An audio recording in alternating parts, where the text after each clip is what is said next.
절망이라는 것은 사람들에게 다가오는 어떤 위기, 또 나의 역부족, 힘겨움, 또 고통, 다양한 상황들과 연관되어 나에게 다가올 수 있는 것 중에 하나입니다.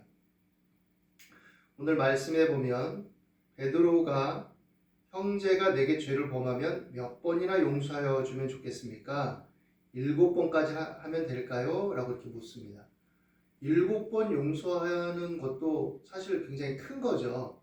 나한테 잘못을 범했는데 나한테 한 번만 그런 게 아니라 또 그러고 또 그러고 또 그러고 이러면 사실은 내가 그 사람과의 관계에서 어떤 감정이 느껴지냐면 이 사람은 나를 뭘로 보는 거지? 내가 한두 번 용서한 것도 아니고 3번, 4번 이렇게 했는데 7번까지나 그렇게 한다고? 이렇게 될 수 있죠.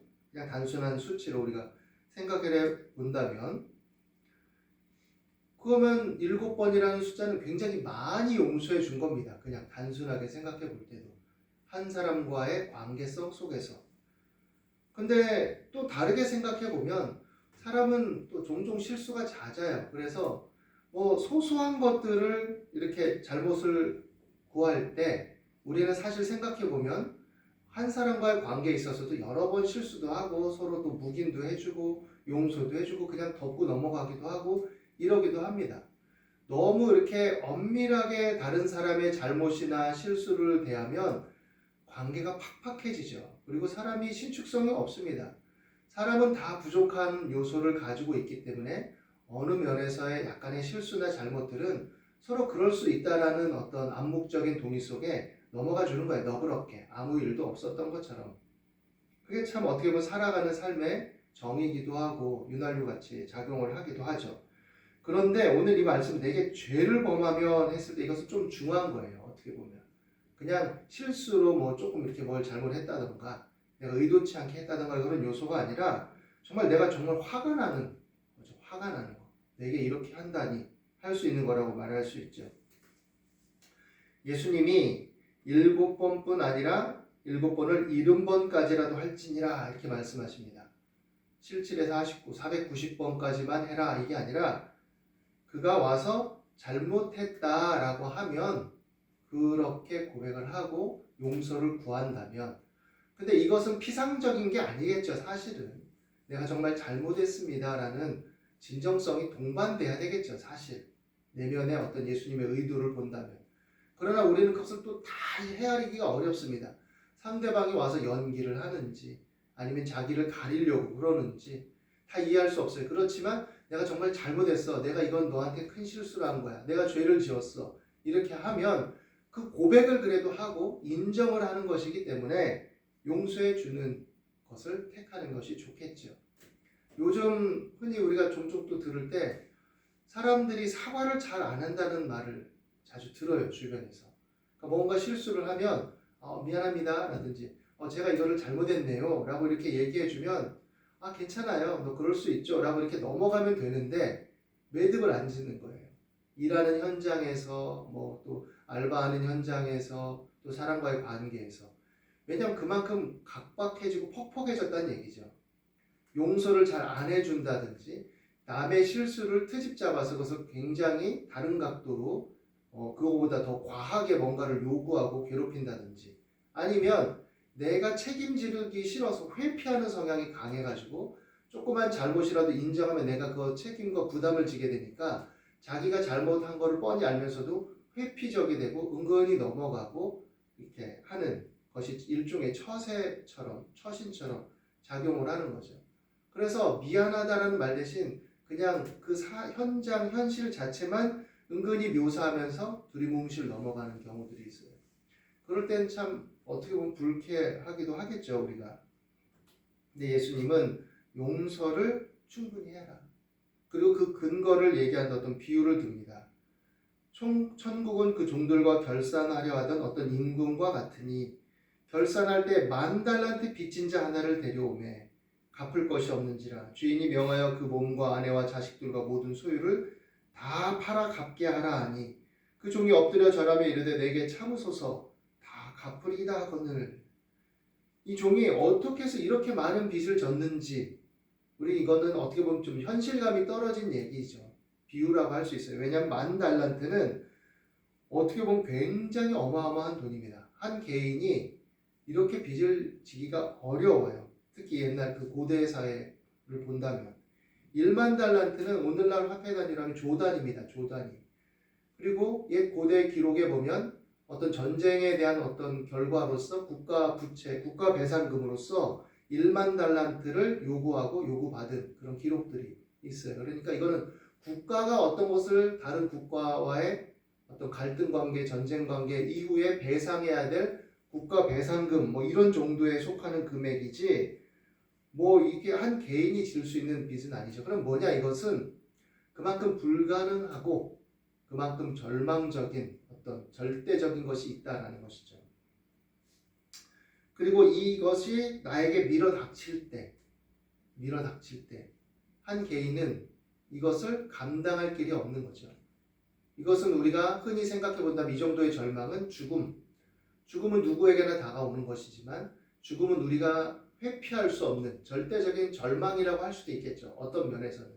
그러나 이 죽음의 절망이 믿음 안에서 하나님 은혜 안에서 생각할 때는 희망으로 반전이 되고 소망으로 반전이 될 수 있는 거죠. 이 10,000달란트 빚진 자는 주인에게 완전히 볼모가 됩니다. 그리고 자신뿐만 아니라 이제 자신과 자신에 속한 세계가 다 절망인 거죠. 왜냐하면 사람은 관계적 존재입니다.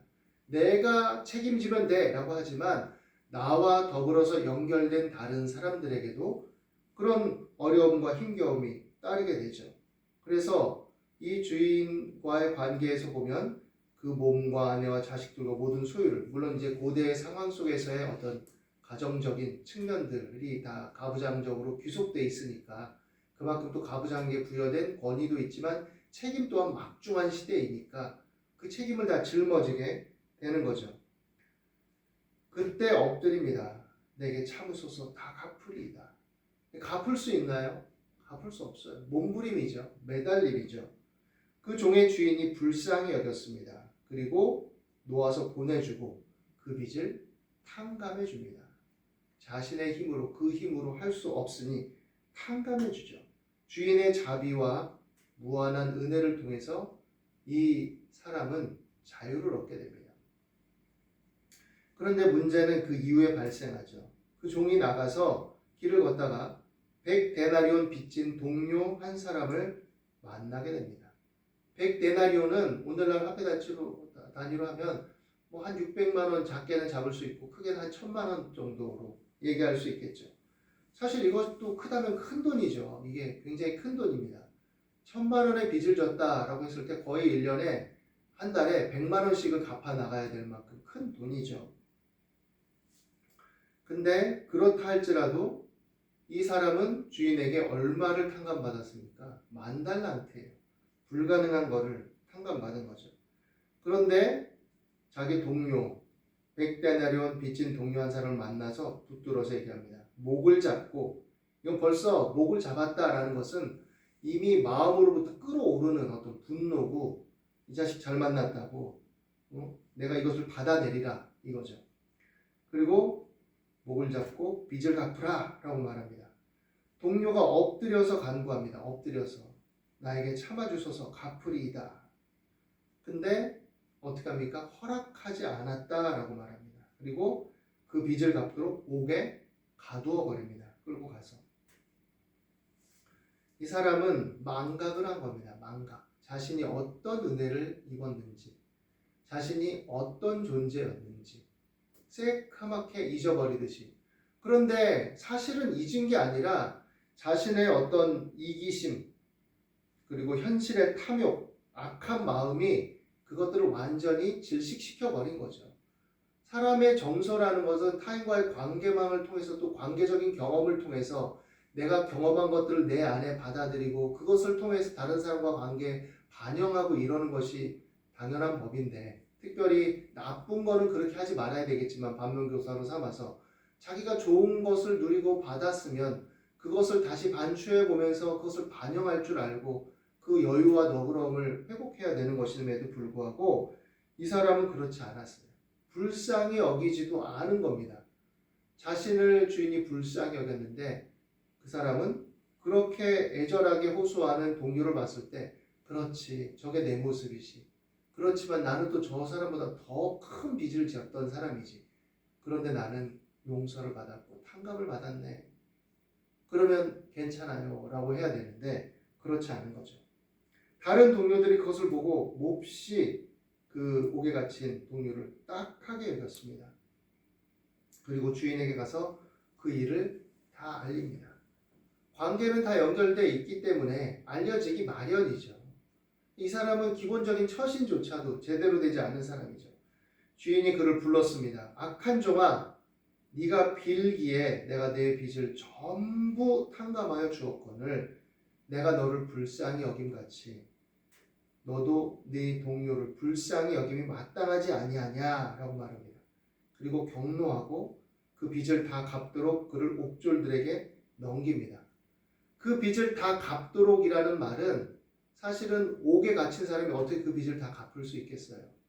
그거는 불가능이죠. 옥에 그냥 갇힌 겁니다. 완전히 옥에 갇힌 그게 되어버린 거죠. 주인이 한량없이 자비를 베풀고 은혜를 베풀었지만 그것을 오히려 악으로 갚고 그 관계를 통해서 자신이 다른 관계망의 연결 속에서 그렇게 선량하고 은혜를 나타내고 관용을 나타내야 되는데 그렇지 못했을 때 주인은 그것을 반드시 책망하게 되는 거죠. 그리고 그러한 삶의 태도들은 평판으로 관계 속에 서로 연결 속에 남게 되는 거죠. 이것을 우리 신앙적 삶으로 적용해 볼 수 있는 겁니다. 우리 하나님 은혜로 예수 그리스도를 통하여 구원받고 하나님의 자녀가 되었죠. 우리에게 있는 모든 죄와 저주와 질고를 예수님께서 십자가를 통해 담당하셨고 또 우리가 죽음이라는 절망, 인간의 어떤 시간적 한계성, 육체적 한계성, 어떤 여력과 힘, 에너지의 한계성에 직면하게 될 날이 반드시 올 텐데 그것이 우리에게 우리 존재의 소멸이 아닌 하나님 안에서의 회복과 또 다시금의 어떤 새로운 영혼과 잇된 삶으로 연결된다는 것을 그리스도 예수를 믿는 믿음 안에 하나님의 은총으로 우리가 덧입게 된 것을 압니다. 물론 이 하나님을 믿는 믿음은 각자에게 달린 것이지만 그 은혜를 통해서 우리가 영원한 소망을 갖게 되고 그 모든 것들을 은혜로서 딛고 일어서는 믿음의 확신을 우리가 소유하게 된 것이죠. 그런데 그런 은혜를 입고 그런 용서함과 자비를 덧입은 사람의 삶의 방식이 어떠해야 되냐라는 것을 질문하는 것이죠. 물론 우리가 어리석고 미련한 사람이 되어서 무조건적으로 무골호인처럼 부당하고 악하고 잘못된 것들도 다 허허실실 웃으면서 기준도 없이 규모도 없이 살아가는 의미는 아닙니다. 뭐 악하게 굴어도 다 괜찮아, 다 용서해, 다 덮어줘 이런 의미가 아니죠. 이건 상식을 가진 사람이라면 무엇을 얘기하는지 다 알겠죠. 그렇지만 우리가 그런 은혜를 입은 사람들로서 실수하고 역부족이고 또 잘못을 범했지만 자기 어떤 그런 거에 몸부림치고 또 삶의 어떤 우여곡절이나 살아가는 삶의 여러 힘겨움과 한계들 속에서 넘어지고 잘못하고 실수하고 괴로워하고 이런 사람들을 접하게 될 때 그런 사람들이 나에게 때로는 뾰족하게 다가오고 힘겹고 어려울 때 우리는 그들을 어떻게 맞이해야 될 것이냐라는 것을 질문하는 겁니다. 우리가 인색한 사람이 되어서 마음으로나 행실로나 인색한 사람이 되어서 작은 것을 굉장히 강하게 여기고 그 사람을 어떻게 보면 용납하지 못하고 저주하고 악하게 굴고 뭐 이렇게 돼서는 안 되겠죠.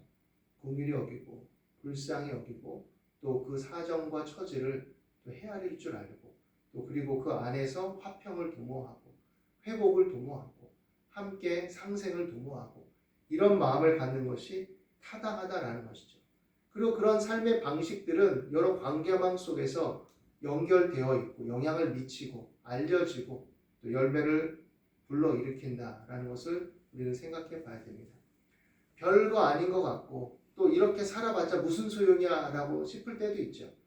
뭐 착한 일 했는데 좋게 했는데 돌아오는 것은 뭐 어떻게 보면 호구되는 것 같고 이용만 하는 것 같고 그런 것 같지만 내가 내 기준을 가지고 내 중심성을 가지고 내 주체의식을 가지고 스스로 그냥 호구로 자처하는 것이 아니라 내 어떤 주체성 없이 내 기준과 내 믿음과 내 신념과 내 확신 속에서 내가 그런 주체적인 삶의 방식으로서 그렇게 해 나간다면 그것은 나에게 건강한 자긍심을 먼저 줄 것입니다. 그리고 그와 더불어서 나의 삶의 방식은 결단코 헛된 대로 돌아가지 않을 것이에요.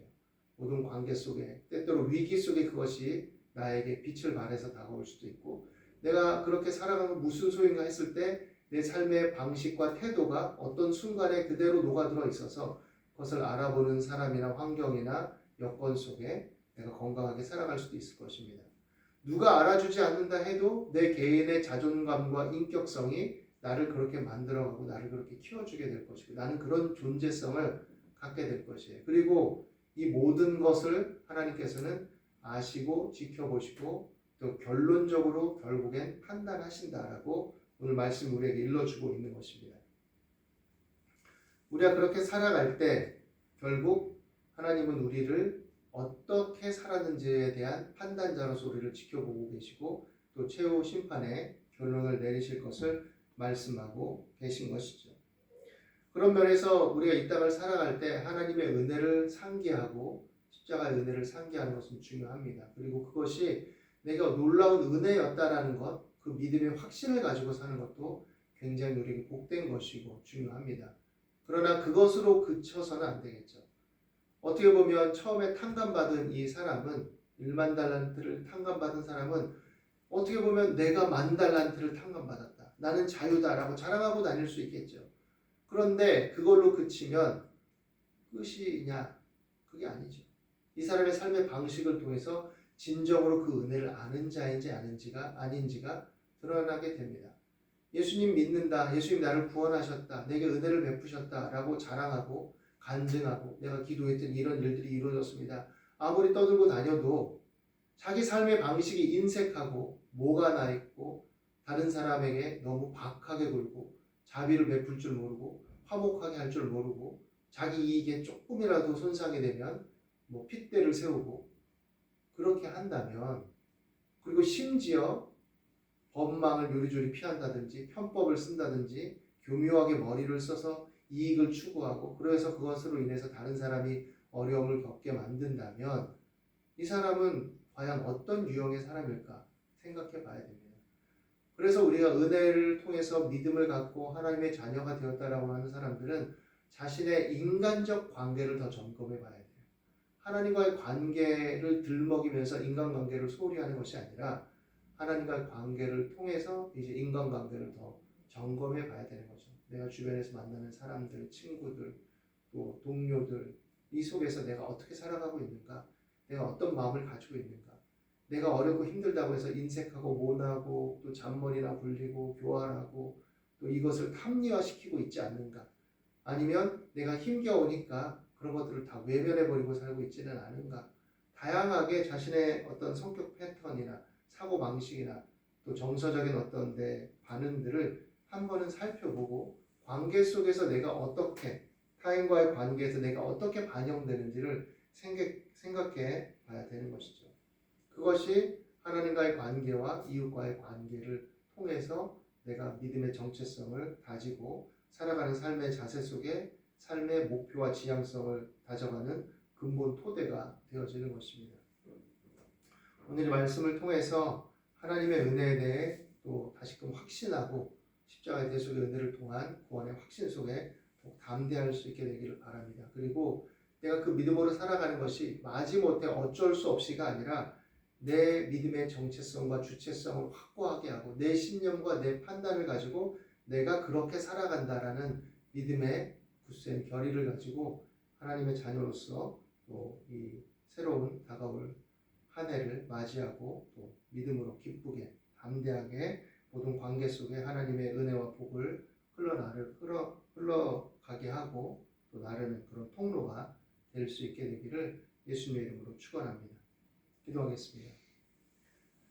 하나님 이제도 우리 가운데 함께 하시고 자비와 긍휼을 베푸심을 믿습니다. 우리 연약함을 주님 앞에 고백합니다. 긍휼과 자비를 베풀어 주시고 지치고 고단한 마음, 인색해지고 상한 마음을 치유해 주셔서 우리가 우리의 죄를 사하시고 또 긍휼히 여기시고 구원하신 그 은혜에 합당하게 믿음의 삶을, 믿음의 고백을 삶으로 드러낼 수 있도록 인도해 주시고 또 여러 가지 어려움과 힘겨움 속에 좁아지고 인색해지고 또 편협해진 생각과 감정과 행동과 이성을 맑혀 주시고 우리 사고의 지평을 넓혀 주시며 모든 관계성 속에 화목하는 권세와 여유와 담대함과 지혜가 있게 하여 주옵소서. 오늘도 우리 가운데 함께 하심을 감사하며 예수 그리스도 이름으로 기도드립니다.